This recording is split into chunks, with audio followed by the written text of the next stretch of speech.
The world of ancient Sumer was a place where silence had weight, and every whisper could pierce through the veil between life and death. Under the pale silver light of the Mesopotamian moon, temple courtyards stirred with movement. Barefoot priests, wrapped in linen robes marked with sacred oil, descended the steps of ziggurats, those towering mountains of clay that reached toward the heavens and the underworld alike. The night was still, broken only by the rustle of incense smoke curling around the carvings of forgotten gods. It was the hour when no one spoke aloud, except the priests who dared to whisper the names of the dead. To the Sumerians, midnight was not merely a time on the clock, it was a threshold. Between the final breath of one day and the birth of another, the barriers between realms thinned. It was believed that, in those silent hours, the shadows of the departed drifted closest to the world of the living, unseen but ever-present. And so, the priests of Nippur, Uruk, and Eridu gathered in the dark to perform a ritual that few outside the temple walls ever witnessed. They kneeled before bowls of black water, their faces lit only by flickering lamplight, and began to whisper. One by one, the names of the dead rolled softly from their lips, carried into the cold air like secret invocations. These were not prayers of mourning. They were not meant to comfort the grieving. To the Sumerians, speaking the name of a dead person was not remembrance, it was power. Each name was a tether, a sacred thread connecting spirit and flesh, echo and memory. A name could summon the dead closer, keep their essence alive, or command their obedience. The priests whispered not to soothe the departed, but to speak to them and perhaps, to control them. The air in those rituals was heavy with awe and fear alike. For in Sumer, to utter a name at the wrong hour could call forth something that was never meant to return. The origins of this ritual are buried in mystery. Ancient tablets describe ceremonies held in complete silence, save for the murmur of names and the sound of dripping oil. The priests would write the names of the deceased in cuneiform on clay tablets, then dissolve the clay in water as they whispered, releasing the spirit symbolically or sealing it, depending on the purpose. Some rituals were for remembrance, ensuring that the dead could find peace in the afterlife. Others were darker, meant to summon a soul for questioning or to bind a restless shade haunting the living. The same act of speech could be mercy or blasphemy, depending on intent. The temple courtyard would often be lined with small figurines, half human, half divine, carved to resemble the guardians of the underworld. Their wide eyes and open mouths seemed to listen. Torches burned low, illuminating murals of gods who ruled over death and shadow. Every movement in those ceremonies was measured, deliberate, steeped in both reverence and dread. The whispering of names was not random recitation. It followed a strict order, guided by the celestial positions of the moon and stars. Time itself was sacred geometry, and midnight was the perfect intersection where the cosmic and the mortal touched. To understand why they whispered, one must understand how deeply the Sumerians feared the silence of forgetting. To be erased from memory was a second death, one that even gods could not undo. By speaking the names of the dead, priests ensured that these souls continued to exist within the living world, however faintly. The Sumerians believed that as long as a name was spoken, the spirit could hear, could remember, could endure. But beneath this devotion lingered another truth: fear. They feared the anger of the unspoken, the forgotten, the ones whose names had been buried too long. For such spirits, the boundary between peace and vengeance was paper-thin.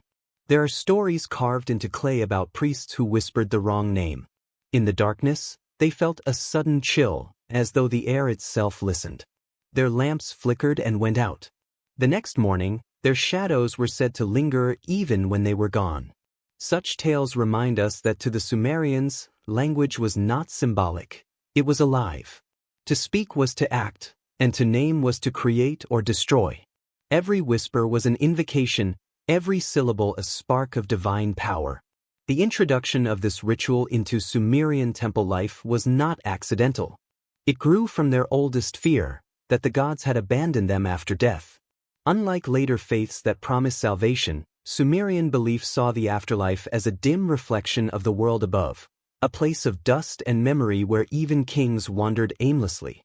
By whispering names at midnight, the priests offered something defiant, a bridge between despair and remembrance, between silence and sound. It was a rebellion against oblivion itself. In this first hour of the story, the audience stands at the edge of this haunting world, a civilization both enlightened and tormented, brilliant and terrified of what lay beyond. The whisper of a name in Sumer was not superstition, it was survival. It was faith and fear intertwined in the same breath. And as the moon hung above the ziggurats and the wind carried those whispered names into the dark, one could almost feel the trembling of the unseen, as if the dead, awakened by memory, were listening still. Long before Egypt raised its pyramids or Greece carved its temples, Sumer cities already glimmered under the desert sun, vast networks of canals, ziggurats, and temples that seemed to pulse with divine energy.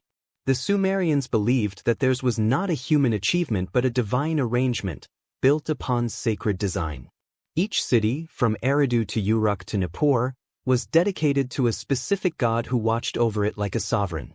To live in Sumer was to live within a divine experiment, a world where humans and gods coexisted, though unequally, bound by duty and fear. They called themselves the black-headed people, and they believed they were molded by Enki, god of wisdom, from the blood of a slain deity mixed with the dust of the earth. That mixture defined their existence, half sacred, half mortal, destined to serve. The temples, or Ikur, were not merely places of worship but intersections between heaven and the underworld. These towering ziggurats were stairways for gods, altars for kings, and prisons for restless souls.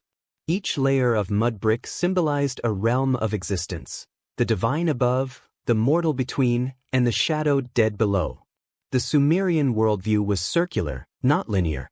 Time was a wheel, death was not an end but a return.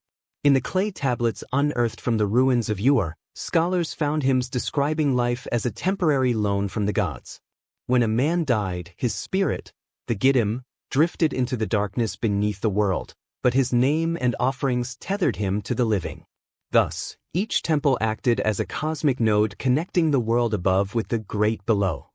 The priests, chosen from birth, were trained to manage these delicate boundaries. Their chants maintained order between existence and oblivion. Without them, chaos would spill across the earth. In the city of Uruk, the great temple of Inanna stood as both sanctuary and stage. Here, priests and priestesses performed daily rituals not just to honor the gods, but to maintain the pulse of creation itself. The people believed that if even a single ritual was neglected, if even one offering was missed, the gods could withdraw their favor, causing famine, plague, or war. The fear of divine silence governed every heartbeat of Sumerian life. That silence, to them, was death's first echo. And so, the rituals became relentless, precise, and absolute. The priest's connection to the dead stemmed from this same logic. If neglect could anger a god, what of neglecting the spirits of the dead, beings who had once lived under divine order? The Sumerians feared that forgotten souls could rise as shadows, bringing illness or misfortune upon the living. The priests thus became intermediaries not only between men and gods but between life and the dead. They alone could interpret omens, cleanse impurity, and ensure that the cosmic balance remained intact. Whispering the names of the dead, even in secrecy, was one way of reaffirming that balance, a quiet act of remembrance and control. Life in Sumer cities revolved around their ziggurats. From sunrise sacrifices to midnight ceremonies, the entire rhythm of urban life was a mirror of divine routine. Farmers brought offerings of barley and dates, soldiers knelt before idols, and kings proclaimed themselves shepherds of the gods. But among all these figures, the priests held a particular power. They possessed knowledge of language, astronomy, and mathematics. They were keepers of both science and sorcery. They mapped the stars to predict divine moods, interpreted dreams to decode the future, and preserved the sacred names inscribed on clay. To them, the universe was a written text, and to read it was to rule it.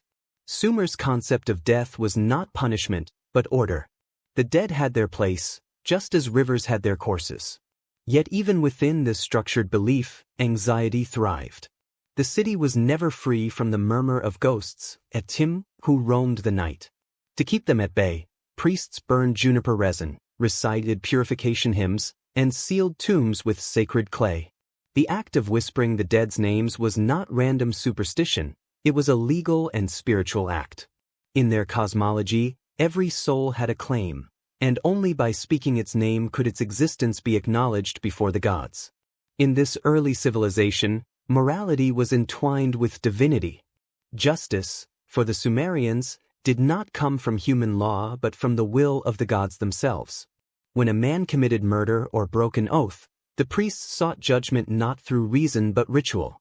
Offerings were made to appease the spirit of the wronged, and the accused's name was inscribed in clay and buried beneath the temple floor, a form of spiritual imprisonment.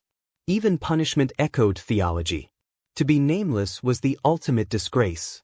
The Sumerian afterlife mirrored their social hierarchy. Kings were buried with treasures and servants to accompany them into the underworld. Commoners received clay figurines to act as substitutes in the world below. But regardless of status, all souls entered the same shadowy realm, the land of no return. This equality in death terrified and fascinated them.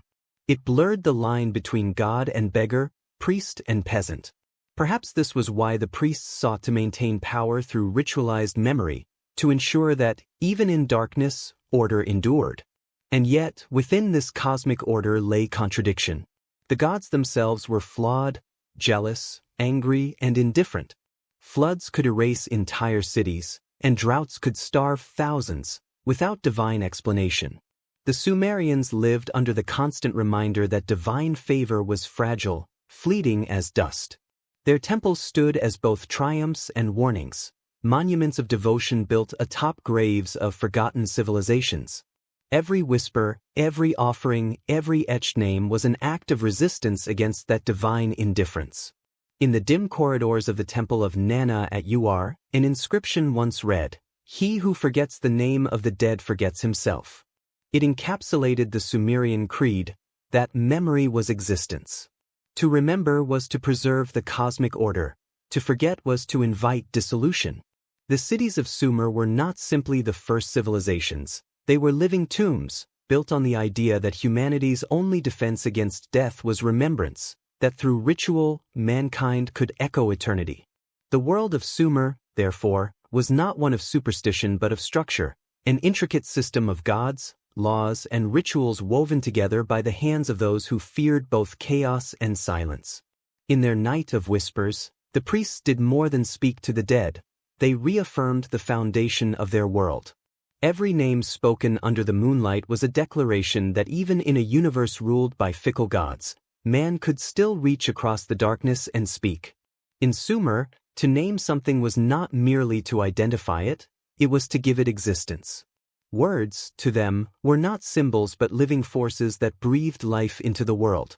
Every stone, river, and god had a sacred name that bound its spirit to the physical realm. The Sumerians believed that the gods themselves had spoken creation into being through the act of naming, and that this divine power still resonated in the voices of those who knew how to use it. The priests, therefore, were not just servants of the temple, they were keepers of a language that could awaken, command, or banish souls. The sum was more than sound. It was essence. It held a person's destiny, their moral worth, and their connection to eternity. To speak a name was to touch the thread that tied a soul to the cosmic fabric. It was said that when a child was born, the priests would record their name in clay, sealing it beneath the temple altar, not to register their life, but to secure their place within divine memory. A forgotten name meant a forgotten soul. The Sumerians feared this more than death itself. For to die was inevitable, but to be erased was annihilation. In temple schools, young scribes memorized hundreds of names, not just of gods and kings, but of demons, spirits, and forces unseen. These were not written in any random order but arranged in name lists, tablets filled with hierarchies of power. Each name was associated with a symbol, an offering, or a celestial sign. To speak them aloud required training and purity, for one misplaced syllable could alter meaning, and in the Sumerian world, altered meaning could change reality. To utter the name of a god without proper intention was blasphemy. To speak the name of the dead without ritual preparation was dangerous. It was believed that when someone died, there's some hovered between worlds, waiting to be claimed. The priests performed midnight ceremonies to ensure it reached the underworld safely, whispering the name into bowls of oil or water so that the soul could see its reflection and find its way. In some temples, they carved the name into a small clay figure and buried it at the city gates, symbolically anchoring the spirit within the protection of its community. Names, therefore, were both chains and lifelines, capable of binding a ghost or protecting the living from it. Kings understood the power of this better than anyone. To rule in Sumer was to rule through memory. Monarchs commissioned steles and inscriptions proclaiming their deeds, ensuring that their sum would echo through eternity. But beneath this divine ambition lay a darker ritual, invoking the names of ancestors. Some priests would summon the spirits of dead kings to legitimize the reign of the living. They whispered the royal names into ritual smoke, believing that ancestral approval would fortify their power. When the gods grew silent, men turned to the dead. Yet the boundary between reverence and arrogance was razor thin. There are fragments of tablets that tell of priests who abused this sacred art. One legend speaks of Ensuba, a temple seer who sought to control the will of a rival by invoking his dead father's name. The story says Ensuba inscribed the father's name in bitumen, sealed it in a jar, and whispered it as the moon waned.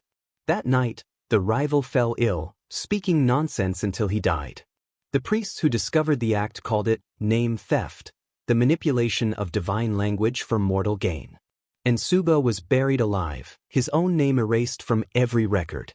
To the Sumerians, this was the greatest punishment: spiritual deletion. In this world, language was law and silence was death. The Sumerians didn't believe in coincidence, they believed in causation through intention. Every spoken word was an offering, and every name was a contract. The priests of Enki, the god of wisdom, were said to guard the tablets of destinies, which contained the true names of all beings.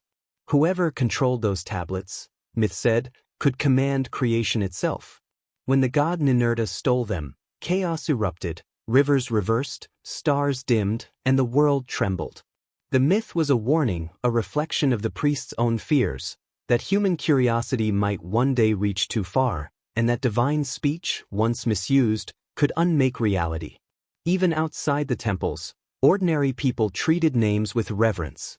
They etched them on amulets, pressed them into household walls, or recited them during feasts. To forget the name of a loved one was a sin of neglect. To speak it at night, however, was taboo, for night was when the Giddim stirred, drawn to the sound of their own remembrance. The priests alone were permitted to speak names in darkness, for they alone knew the rituals to prevent the dead from answering. Yet even they performed these rites with trembling hands. Every whisper was an act of faith and fear, for no one could predict what might answer back. The psychological power of naming extended into their justice system as well. Criminals were sometimes unnamed, their titles erased, their identities struck from clay records. This was both social and spiritual death. Conversely, to honor someone was to speak their name into eternity. The more often a name was spoken, the more divine energy it gathered. Names became vessels for immortality. Thus, empires rose and fell not by armies, but by memory. Those remembered lived forever. Those forgotten faded into dust. Modern scholars often see this as poetic superstition, but to the Sumerians it was physics, the spiritual law of resonance. Just as a string vibrates when another of the same pitch is plucked, the name of a dead man vibrated with his soul. Whispering it drew his essence nearer. The priests believed that if a spirit's name was repeated in perfect rhythm, aligned with the lunar cycle and temple chant, the barrier between worlds could thin enough for communication. Whether to seek wisdom or forgiveness, these rituals made Sumer the cradle of necromantic tradition. And yet, the act of naming held a double edge. It granted life but could also enslave. Some priests recorded the names of demons and diseased spirits to command them. Clay tablets from Nippur list dozens of such entities: the one who eats breath, the spirit who lingers at the door, the hand of fever. Each was controlled by its name, contained through incantation. The priests, therefore, became not only mediators but wardens of invisible forces. The very sound of their speech was believed to bind the chaotic essence of death itself. By the end of this period, language had become both a sacred tool and a potential curse. The same knowledge that allowed men to speak to gods could also destroy them. To whisper the name of the dead at midnight was no longer seen as mere remembrance. It was a reenactment of the original act of creation, a summoning of divine echo into mortal air. In that fragile moment between breath and silence, the priest stood on the edge of existence, holding the power to bridge two worlds with a single word. The Sum, the sacred name, was the spine of Sumerian reality.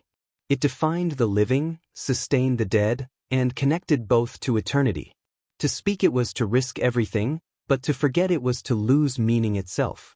And so, in the quiet hours beneath the moon, as incense curled upward and the wind shifted through temple corridors, a lone priest might kneel before a bowl of darkened water and whisper softly, not out of faith alone, but out of an ancient fear, that silence, once it swallowed a name, could swallow the world. The Sumerians believed that death was not a doorway to paradise but a descent into darkness. To die was to go below, to Kur, the realm beneath the earth, where light could never reach. In their mythology, Kur was neither hell nor punishment, but something far more tragic, the inevitable, eternal monotony of existence after life. It was called Irkalla, the Great Below, ruled by the goddess Ereshkigal, queen of silence and dust. The priests whispered that when the soul crossed into her domain, it forgot sunlight, warmth, and even its own voice. All that remained was memory, fragile, fading, clinging to the echo of its name. In this shadow world, the dead wandered aimlessly, clothed in feathers, eating dust, and drinking from puddles of muddy water. No joy, no suffering, no time. Just endless gray. Unlike the later Egyptian vision of divine reward, the Sumerians saw no salvation. Even kings shared the same fate as beggars. The only comfort a soul could receive came from offerings left by the living. Bowls of beer, bread, and oil were placed in tombs and temples to nourish the shades below. Without these, the dead would grow restless, hungry, and vengeful, drifting back toward the world of the living. Thus, the living and the dead were bound by an unbroken exchange, food for peace, memory for silence. The priests understood this bond better than anyone. They saw death not as absence, but as proximity. The dead were always near, pressing close to the thin walls of existence. When the wind howled through the temple corridors or the oil lamps flickered without cause, it was said the Giddim, the spirits of the unremembered, were moving through. These were not ghosts as modern minds imagine, but shades drawn by neglect, whispering for acknowledgement. The priest's task was to speak the names of the dead softly enough to guide them back into the shadows, to remind them that they still had a place in the cosmic order, even if it was beneath the earth. In Sumerian cosmology, life and death were parts of a single architecture. The earth was the floor of the living world and the ceiling of the dead. Between them lay the gate of dust, guarded by 7 porters. Each gate had its own challenge, its own sacrifice. When a person died, their soul began a long, uncertain descent through these 7 doors. At each, they were stripped of something, clothing, ornaments, identity, until they stood naked before Ereshkigal, devoid of everything that made them human. What remained was the core of their being, the faint vibration of their Sum, the sacred name. It was all they had left to prove they had lived. The myth of Inanna's descent captures this truth with haunting precision. Inanna, goddess of love and war, descends into Kur to confront her sister Ereshkigal. At each gate, she is forced to surrender her jewelry, her crown, her robes, symbols of her power.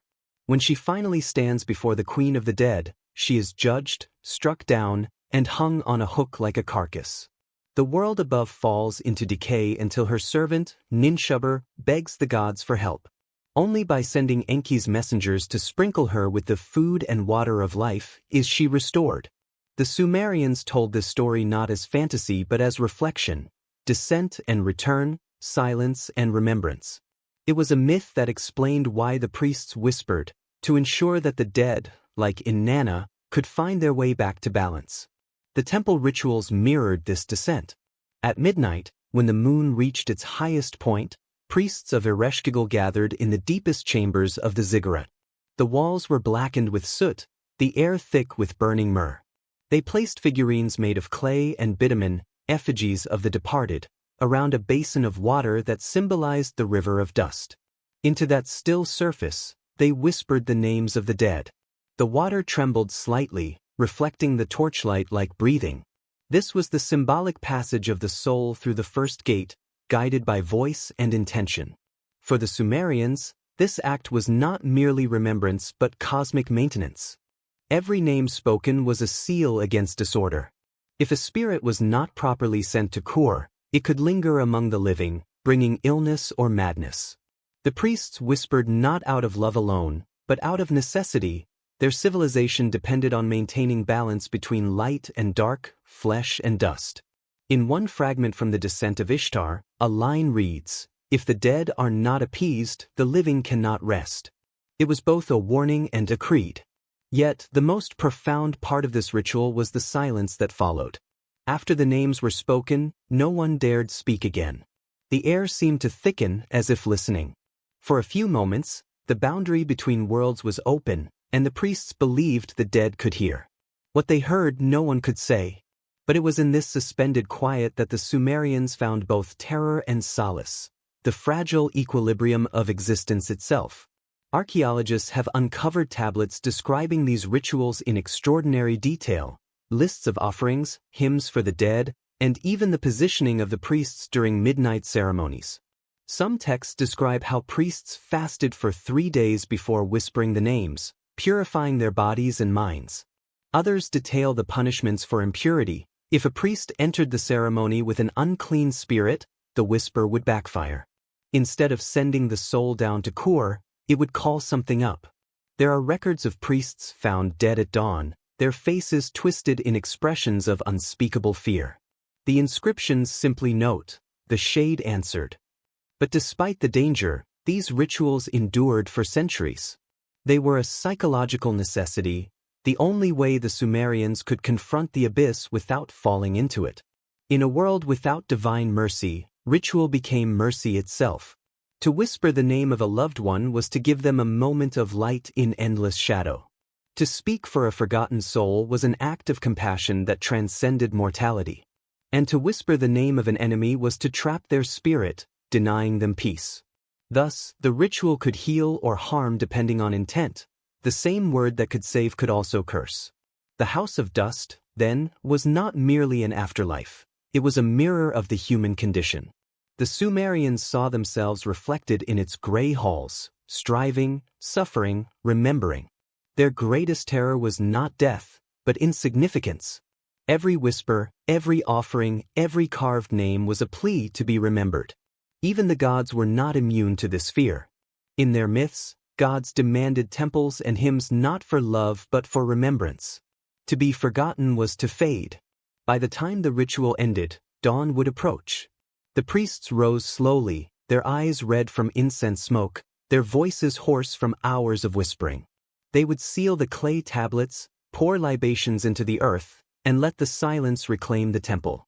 Outside, the city would begin to stir, merchants preparing their wares, children fetching water, life resuming as though the dead beneath their feet had never stirred. Yet within the temple walls, a truth lingered.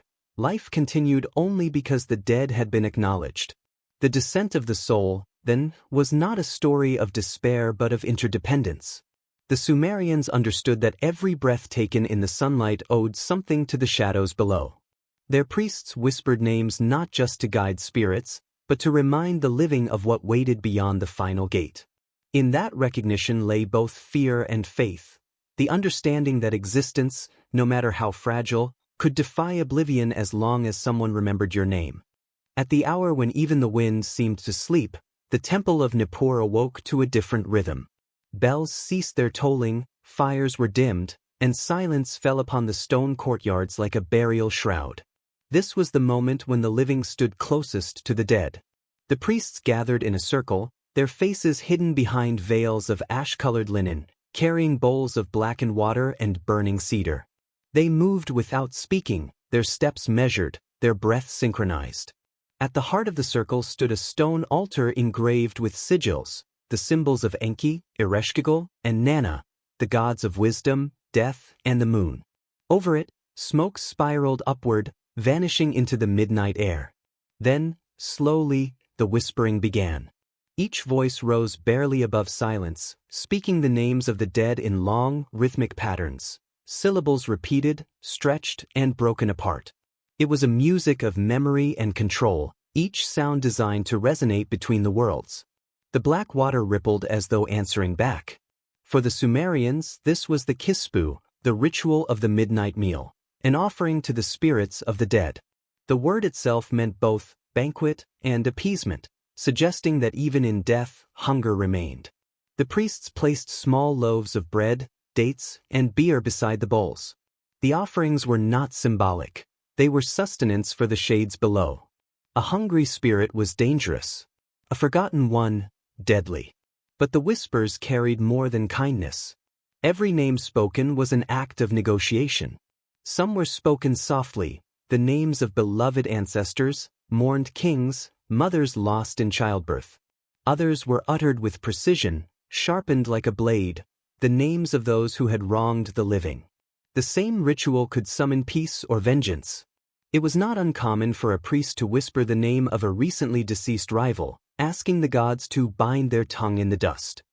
Thus, the ceremony was a theater of faith and manipulation, the dead both honored and weaponized in equal measure. Within the temple, the air shimmered with heat from burning oil and resin. The scent of cedar, juniper, and myrrh mingled with the coppery tang of ritual blood, the life force believed to open the way between worlds. The priests anointed their foreheads with it, forming crescent marks that glowed red under the torchlight. They spoke in the Imsal dialect, the language of the gods, reserved only for ritual. To ordinary ears, it would have sounded like a hum, a low vibration that filled the lungs and resonated through the bones. Each name, once spoken, was followed by a pause, as though waiting for the dead to answer. Archaeologists have found clay tablets inscribed with invocations from these very ceremonies. One reads, "We call the shadow by its true name. Let it hear and rest. Let it not rise against us." Another tablet warns, "If the wrong name is spoken, the door shall open both ways." This fear shaped the priests' every movement. They covered their faces not out of reverence, but to protect themselves, for to be recognized by a spirit was to risk being followed back into sleep and dream. Some priests fasted for days before the ceremony, purging impurity from their souls. Others carried talismans made of lapis lazuli or obsidian, stones said to absorb the gaze of the dead. Outside the temples, ordinary citizens performed a humbler version of the ritual. On the last day of each lunar month, families gathered at household altars to call upon their ancestors. Women would place small clay dolls, effigies of their departed, beside the hearth and whisper their names 3 times, followed by the phrase, "Eat, drink, and be at peace." For them, the ritual was not about control but continuity. They believed that as long as the dead were fed, their blessings would protect the living. But if neglected, a house could grow cold, its crops failing, its children sickening. Thus, remembrance was not sentimental, it was survival. In contrast, the temple rites were acts of mastery. The high priests, known as the Sangu, were said to know the paths of shadows, the sequence of sacred names that could open or close the gates of the underworld. These were recorded on the tablets of the 7 gates, which only a handful of men were allowed to read. It was through these names that priests could call upon ancestors for counsel or command the shades of wrongdoers. Whispering, therefore, was a controlled form of power, speech muted into secrecy, divinity disguised as breath. To shout a name was vulgar, to whisper it was divine. A fragment of hymn from the temple of Ereshkigal describes the emotional complexity of the act. "We do not call the dead, yet they come. We do not command the shadows, yet they listen. Their silence is deeper than ours." The priests feared this silence. In it they sensed judgment, not from gods, but from memory itself. The ritual's power lay not in volume but in intention. Each whisper was a confession, acknowledgement that the dead still mattered, that their stories still pressed upon the living. When the priests whispered names at midnight, They weren't merely recalling the past, they were keeping the architecture of reality intact. But some took it further. In the darker recesses of temple lore, there are records of forbidden invocations, the rites of the broken gate. These were ceremonies performed in secret by those who sought to hear the dead speak back. Unlike the kispu, which fed and pacified the shades, these rites demanded their obedience. The priests who performed them were said to kneel before bowls of still water until the reflection shifted, until another face appeared beside their own. They whispered a name, waited, then whispered it again. Sometimes the water darkened. Sometimes they claimed to hear an answer, faint, trembling, like wind through reeds. But those who succeeded rarely survived long. Many were found days later, wandering the streets in silence, unable to speak. To the Sumerians, these stories were not warnings but proofs. They demonstrated that language was not only sacred but dangerous, that to name was to open, and to whisper was to invite. The priests walked that edge nightly, balancing devotion and defiance. Every ceremony risked collapse, every name risked awakening something that should have slept forever. And yet, despite the fear, the rituals continued for generations. They became part of the pulse of Sumerian life, midnight as the hour of reckoning, whisper as the language of faith. Even when empires rose and fell, the practice endured. Later Akkadian scribes recorded similar rites, their words echoing the same idea: the dead could not be ignored. In their silence lay power. By the end of the ceremony, the temple would be heavy with smoke. The priests would extinguish the flames, collect the ashes, and scatter them over the courtyard, a symbolic act to return the names to dust. As the first light of dawn touched the horizon, they would retreat into their chambers, forbidden to speak until the next moonrise. The silence that followed was not emptiness but equilibrium, a delicate peace bought through the language of whispers. The rites of midnight reveal the heart of the Sumerian mind, a civilization that believed sound could shape reality, that death was not departure but transformation, and that faith itself was measured not in prayer, but in how gently one could speak to the dark. It was in that whisper, half fear, half devotion, that humanity first learned what it meant to carry the weight of remembrance.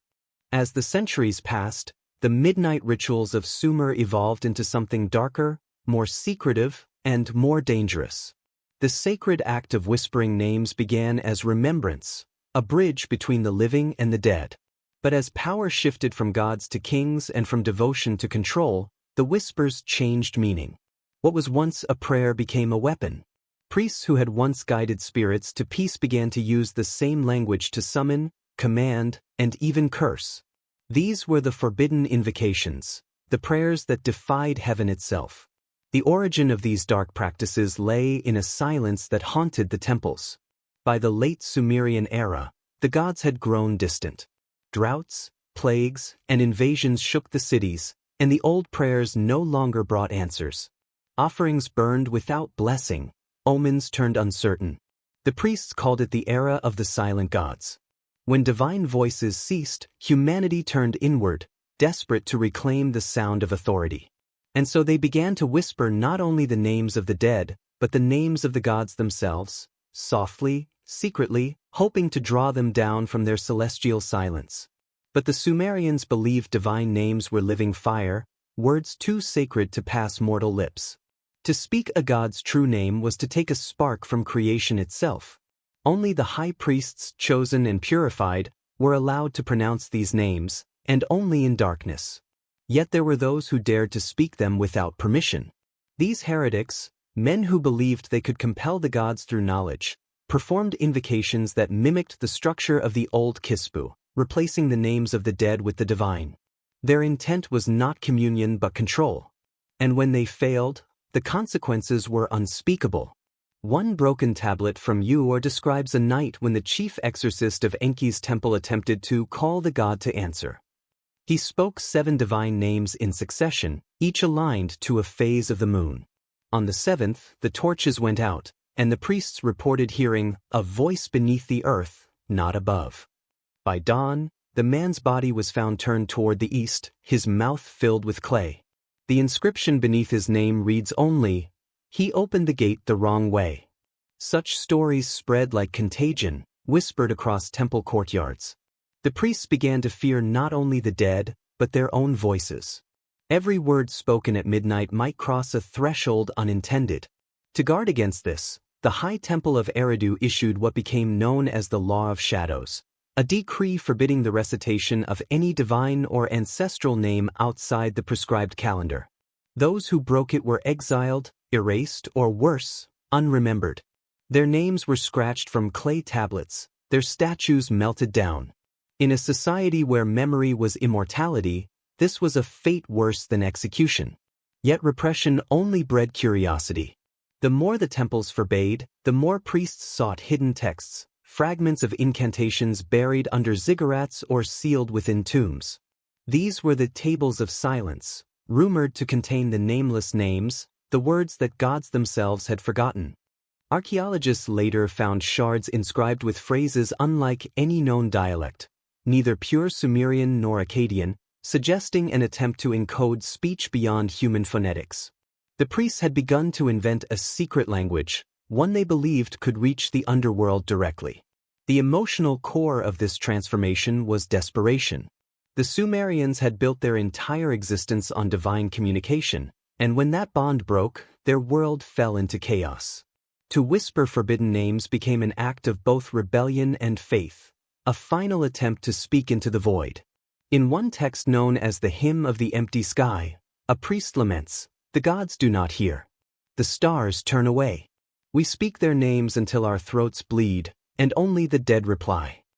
It was a chilling confession. In their search for heaven, they had awakened hell. Some priests turned to necromancy outright. They began summoning the spirits of ancient kings and scholars, believing that wisdom lost to time could be reclaimed from death itself. The ritual combined the old kispu with newer, darker elements, blood drawn from the living, oil poured into the earth, and names chanted backward to unbind their slumber. The intent was to consult the dead, but many accounts describe the spirits' answers as cryptic, fragmented, and full of sorrow. Some priests claimed that the dead begged to be left alone, others that they demanded more offerings or more names.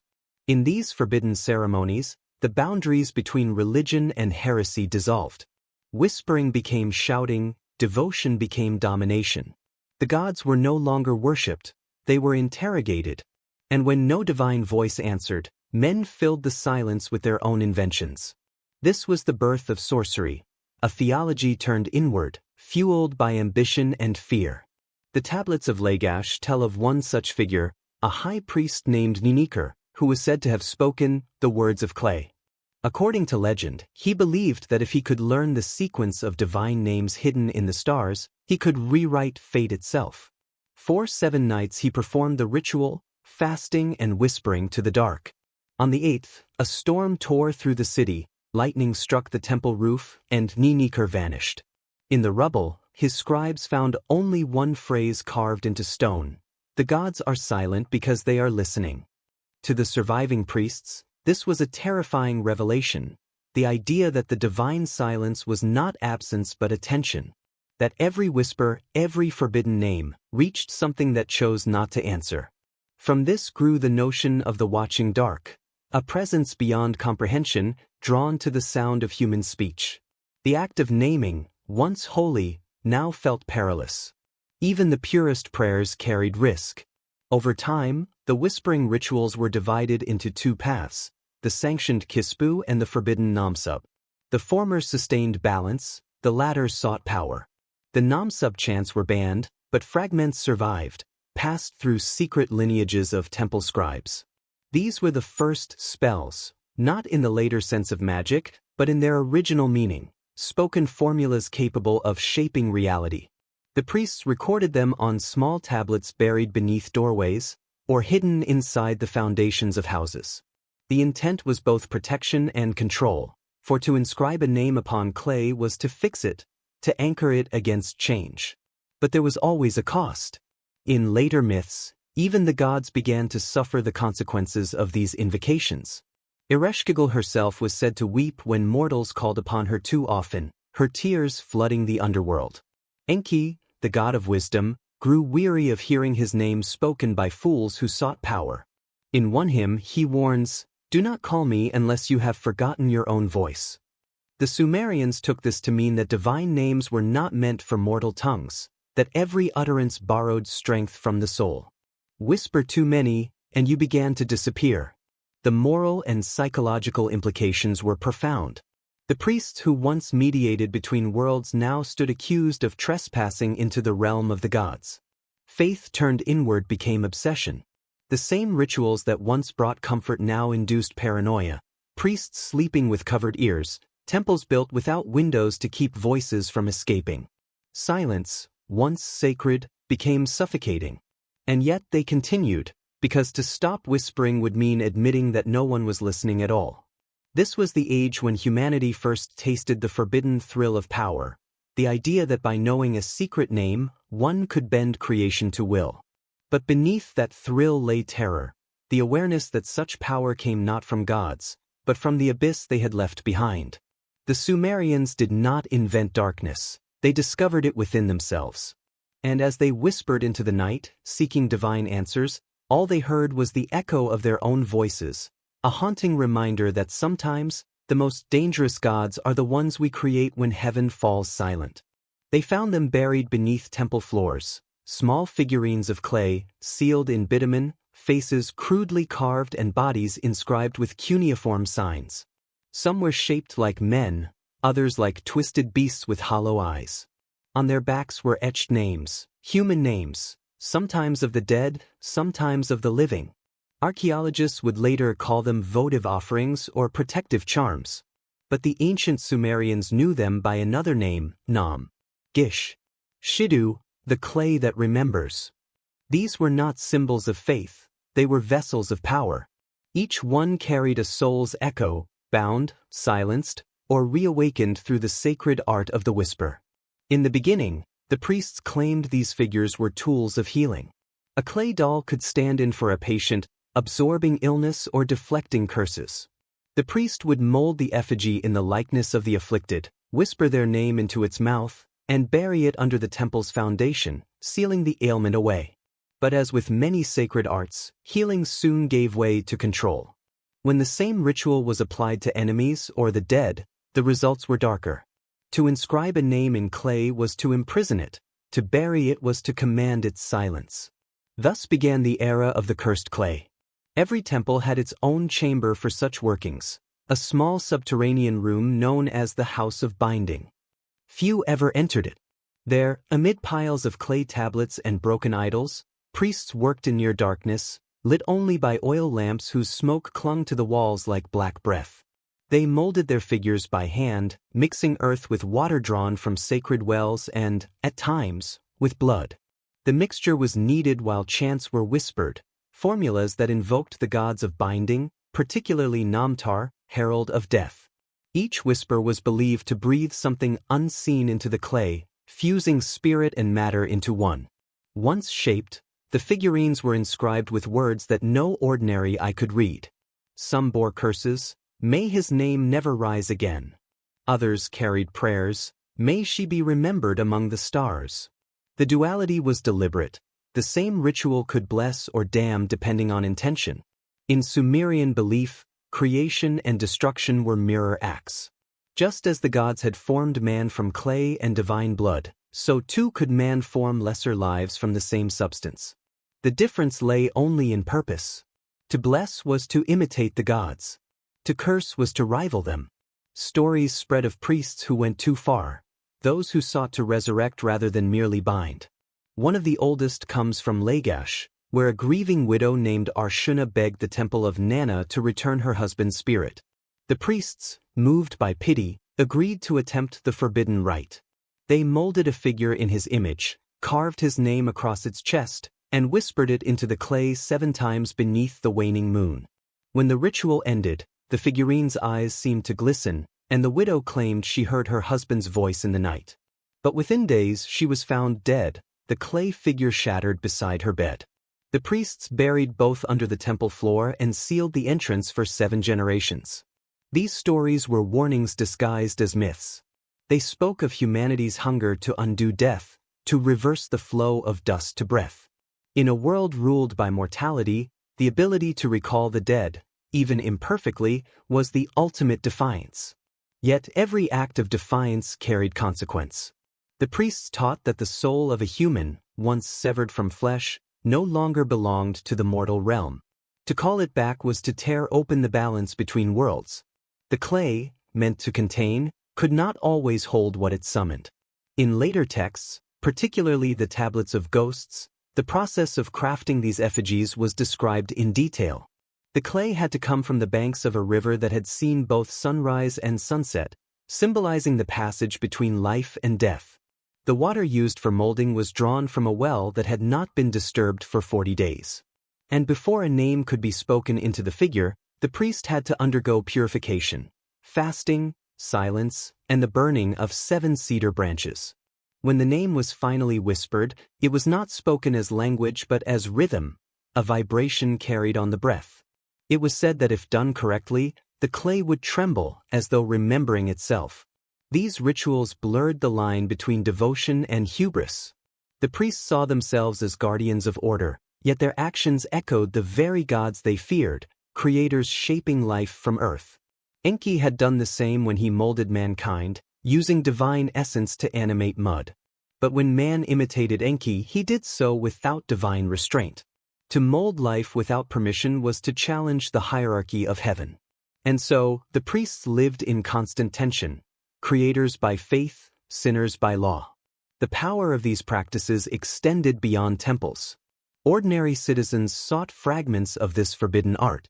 Clay amulets inscribed with curses were buried beneath doorways to ward off thieves.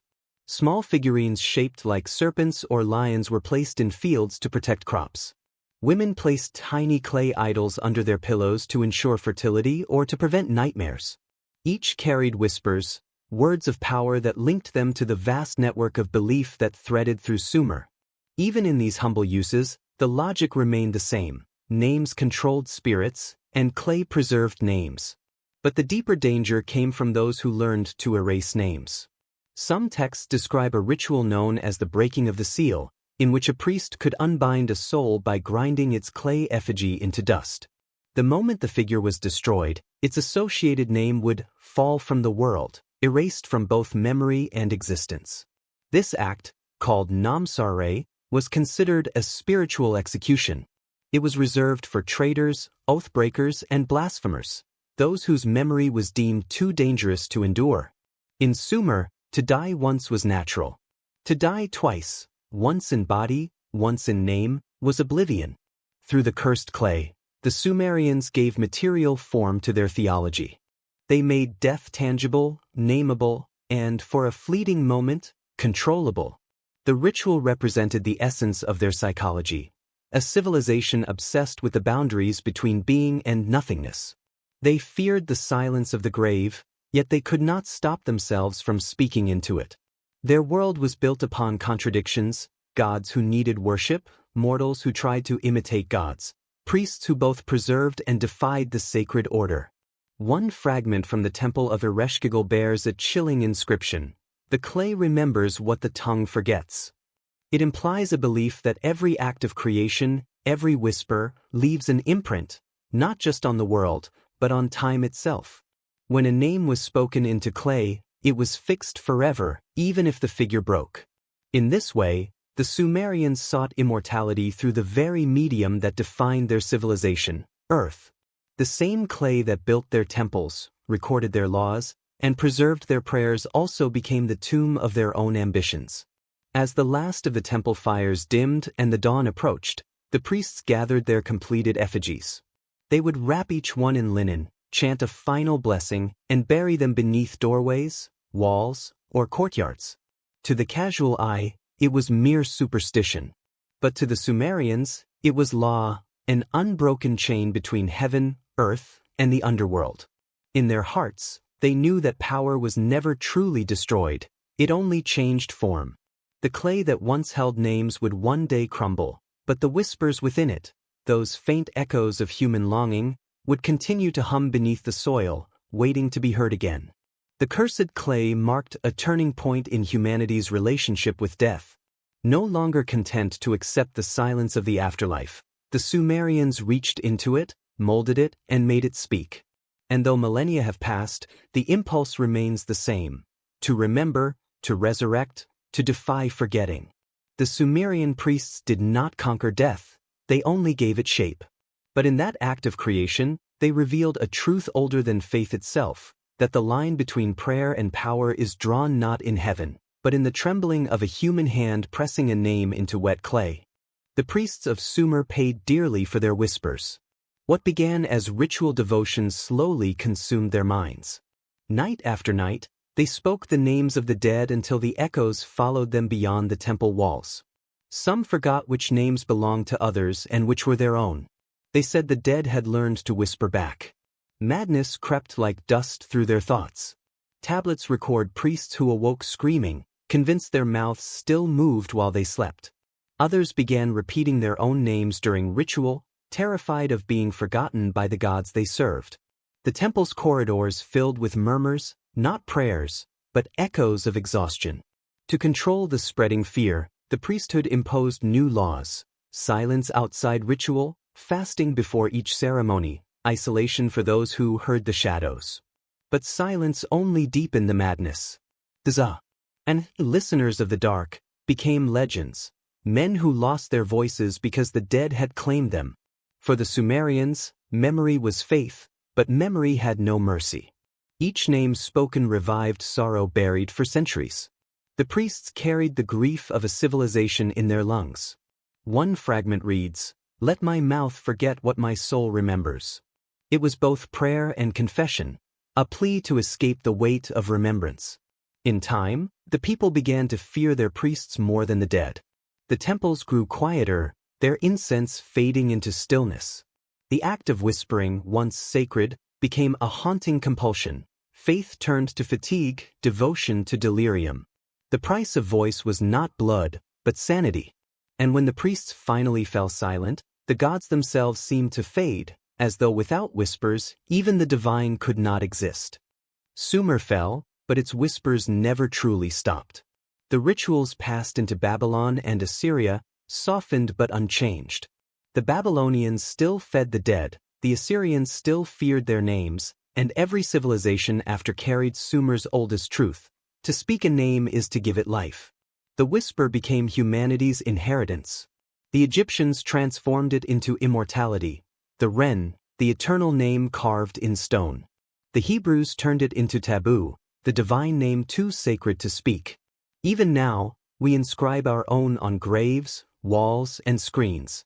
We are all descendants of the Sumerian priests, still whispering to escape forgetting. When archaeologists rediscovered Sumer, they did what the priests once did. They spoke forgotten names back into the world. Uruk, Inanna, Enki, echoes resurrected from clay. The act of translation itself was a ritual, a resurrection through language. The dead had been silent for 4,000 years, but their voices returned through us. And what does it mean that we still whisper to the dark?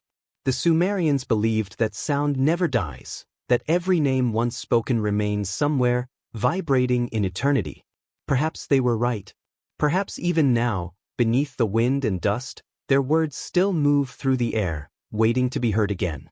The legacy of Sumer is not in its ruins, but in its question: how long can memory resist silence? Every time we remember, write, or speak, we repeat their ritual, defying oblivion with sound. The priests of Uar are gone, but their lesson endures: to whisper is to live. And as long as a single voice still dares to speak a name into darkness, the world will never be entirely silent.